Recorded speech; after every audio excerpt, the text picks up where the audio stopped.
What's up, guys? Okay, we're back here. It's not YouTube Shorts time. I do this for YouTube Shorts.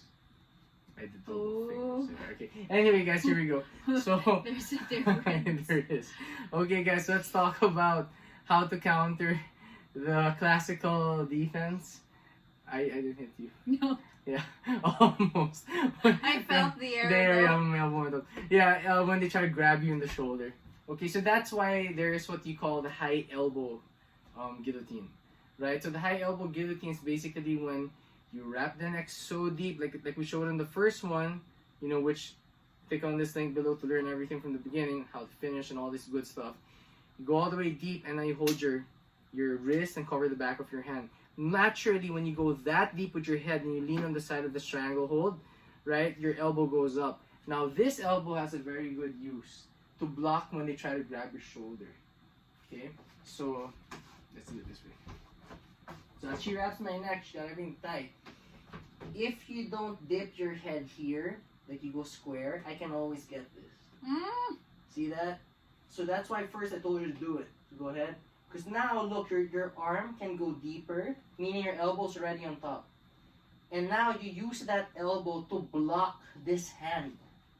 And as you're blocking, you're squeezing, just like we showed in the first video. See? That's a high elbow guillotine. Right now, some people, they do it like this, where like they grab and they can bend. They have like that flexibility to bend their wrist, and that's good. But really, the principle of the fact here is, put that elbow as a blocking device so they can't hold your shoulder. And why are they holding your shoulder? Can I borrow you one time? Let's wrap Ian's neck now. The reason they hold the shoulder, go ahead, hold the shoulder, is so that I can't throw my hip forward to the body. So pull me down, now I can't go near. My hip is killed because she's killing my posture. I can't expand it, see that?